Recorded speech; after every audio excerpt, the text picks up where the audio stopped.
Axşamınız xeyir. Çox adam gəlir, boy bir məkanda oturur. Deyir qaqa, bolt üstüdür, bolt üstüdür. Kəmşirin, dad filan. Bolt üstünü başa düşdüm. Dolduğu zaman bu tütünü belə.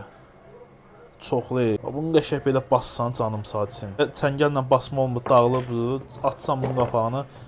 Bir dənə presi qoydum belə. Qəşəng. Vakum. Gidravlik preslə bir dənə şeylədim bunu. Bir dənə ortasına bir deşik açdım. Oldu mıncıq. Tüstü bilsən nədir bunda?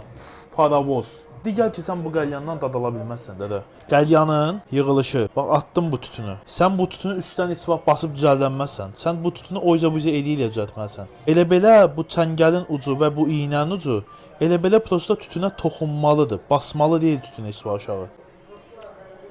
Bunun tutumu bu qədər. Tütün bir-birinin üstünə bu qədər təzyiq verməlidir. Artıq təzyiq verməli deyil. Artıq təzyiq verəndə tütünlərin arasındakı istilik məsamələri bağlanır. Nəticədə nə normal yanma prosesi getmir, nə də ki sən o qəlyandan dad ala bilmirsən. Yəni bunu dad almaq üçün basıb yığmaq lazım deyil. Həm də ki çəkimi ağırlaşdırır, boğaza süni bir qıcıq verir. Nikotin qıcığı başqa şeydir. Premium tütünlərdə məsələn qara tütünlərdə gördüyümüz. Amma bu süni bir qıcıq verir, ösküdən bir qıcıq verir. O da sizin sağlamlığınız üçün yəni çox ziyanlıdır. Belə deyim də, bəzi insanlarda işsizi boğazda yara zad əmələ gəlmək filan. O süni qıcıq verir, sən də tüstü çıxartmaqdan basıb çəkirsən onu. O da nəticədə sənin boğazdan yara filan başqa fəsadlar əmələ gətirə bilər. Ona görə yenə deyirəm, qəlyanı harda çəkdiyinizə fikir verin. Hər yerdə oturub qəlyan çəkmək olmaz. Hər yerdə də belə düşünsəniz, bu tüstü. Bu tüstünün bir variantı var. Nə ondan çox olmalıdır, nə ondan az olmalıdır. Hər şey qədərində qəşəngdir.